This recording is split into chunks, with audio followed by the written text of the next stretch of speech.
바람이 불고 있는 농촌에서 새 희망의 길을 찾아봅니다. 잘 사는 농촌, 부농의 꿈을 이루기 위한 똑똑한 농촌 만들기. 오늘도 주식회사 직거래 김석 대표와 함께하겠습니다. 안녕하세요. 네, 안녕하세요. 김석입니다.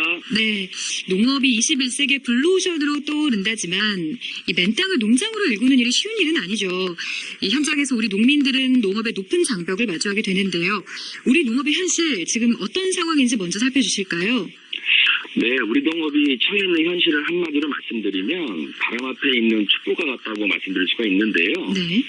대외적으로는 FTA 협정에 따른 농업 분야의 위기와 TPP, 다시 말해 환태평양 경제 동반자 협정 등 예외 없는 관세 철폐 및 높은 수준의 포괄적 자유화 등을 들 수 있습니다. 상대적으로 농업 분야의 경쟁력이 약한 우리나라의 입장에서는 이러한 외부 요인의 위기가 다른 나라에 비해 더욱더 높은 게 현실입니다. 대내적으로는요, 급변하는 사회 환경 변화와 기후 변화, 저출산 및 고령화로 인한 인구 절벽 형성도 우리 농업에 미치는 영향이 크다고 볼 수 있습니다.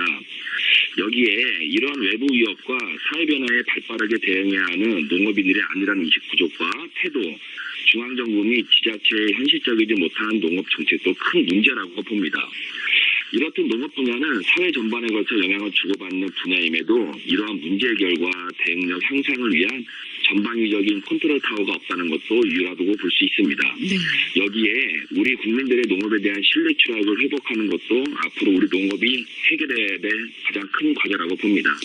네, 바람 앞에 서 있는 촛불과 같다고 표현을 하셨는데요. 그만큼 우리 농업이 참 위기 상황이다라고 보이는데 이 위기 상황을 벗어나기 위해서 그러면 가장 시급하게 해결해야 할 문제가 뭘까요? 앞에서 말씀드렸듯이 농업은 그 어떤 하나를 해결한다고 되는 단순 분야가 아니고 서로 얽혀있는 복잡하고 유기적인 분야입니다. 우리가 먼저 해야 할 일은 농업이 처해 있는 현실을 정확히 인식하고 이러한 문제점을 해결하고자 하는 국민적 합의가 있어야 된다고 봅니다. 네, 먼저 현실을 정확히 인식하자고요. 네. 좀 더 깊이 들어가 보겠습니다. 그럼 지금 시장 개방으로 많은 농산물이 여러 나라에서 수입되고 있는 게 현실이죠. 네.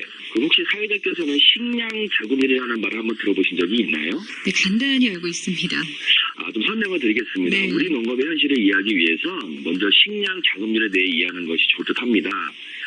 식량 자금률이란 한 나라의 식량 총 소비량 중 국내 생산으로 공급되는 비율을 말하는 것인데요. 네. 농림축산식품부 자료에 따르면 2015년 우리나라의 식량 자금률은 49.8%라고 합니다. 2009년 56.2%에 비하면 5년 사이 약 6% 이상 떨어졌다고 보시면 됩니다. 농업 현장에서 들리는 이야기를 보면 이러한 식량 자금률은 농산업에 대한 시장 확대 및 수입 증가에 따라 앞으로 더욱더 낮아질 것으로 보입니다. 네, 식량 자금률이 49.8%면 이게 높은 건가요? 낮은 건가요? 약 50% 정도인데요. 네. 또 여기가 우선 좀 집중적으로 좀 짚고 할 것은요. 농업의 어려운 대내적 환경을 감안할 때 식량 자금률이 약 50%라고 하니까 그다지 나쁘지 않다라고 생각할 수가 있는데요. 아닙니다. 네. 식량 자금률의 추이를 볼 때는요. 좀 더 구체적으로 볼 것이 곡물 자금률이라는 겁니다. 네. 여기서 말씀드린 곡물 자금률은 사료용을 포함한 국내 농산물 소비량 대비 국내 생산률을 말하는데요. 쉽게 말해 우리가 먹는 식량 중 국내산의 비율이라고 이해하시면 될 것 같습니다. 네. 식량을 얘기할 때 우리가 섭취하는 곡물 외에 가축 등에 공급되는 사료도 어찌 보면 직간접적으로 우리의 식량을 유지하는 것이기 때문에 곡물 자금률이 실질적인 식량 자금률이라고 보시면 됩니다. 그러면 곡물 자금률은 어떻게 되죠, 비율이? 자료에 따르면요, 2015년 기준 우리나라의 곡물 자금률은 23.8%로 2009년 29.6%로 떨어진 뒤 20%대에 머물고 있습니다. 이 수치는요, OECD 34개 회원국 중 32위로 최하위라고 보시면 되는데요. 네. OECD 회원국 중 호주가 229%, 가장 높았고요. 캐나다가 192%, 프랑스가 181%로 나타나고 있습니다. 더 놀라운 사실은요. 쌀을 제외한 나머지 곡물의 자금률은 3.7%라는 건데요. 그중에서도 밀은 0.7%, 옥수수는 0.8%, 콩은 11.3%로 일부 곡물들은 수입에 의존해야만 하는 게 현실입니다. 이러하니 국제 곡물 시장의 작은 변화에도 쉽게 흔들리는 것은 어찌 보면 당연한 결과라 볼 수 있습니다. 수입에 의존한 농업 정책의 결과라고 봅니다. 그러니까 수입 의존도가 너무 높다는 말씀이시죠. 네. 이 상황이 좋지 않아 보이는데요. 이 쌀을 제외한 나머지 곡물의 자급률이 3%대밖에 안 된다고 하셨는데 네네. 그러면 쌀의 자급률은 괜찮은 건가요? 아니요, 그렇지 않습니다. 쌀 또한 시간이 지날수록 자급률이 떨어지고 있습니다. 네. 자료를 좀 말씀을 드리면 2006년 쌀 자급률이 100% 아래로 떨어진 이후 2014년 기준 쌀 자급률은 95.7%를 나타내고 있습니다. 네. 여기에 쌀 생산량 대비 소비 시장도 급격히 나빠지고 있는 게 현실인데요. 다른 곡물에 비하면 쌀 자급률이 월등히 높다 하지만 우리나라 국민들의 주식인 쌀의 특성상 이런 수치가 나오는 것이지 전체 곡물 자급률의 흐름을 감안한다고 하면 그렇지 않다는 게 제 판단입니다. 그런데 이 쌀은 또 재고량 문제, 과잉 공급의 문제가 있잖아요. 네. 최근 한국농촌경제연구원의 2017년산 쌀 수급 전망과 파종기 과제라는 보고서에 따르면 최근 10년간 쌀 초과 공급량은 연간 평균 28만 톤에 달하는 것으로 나타났습니다. 이는 지난해 쌀 생산량 420만 톤의 70%에 육박하는 규모인데요. 네.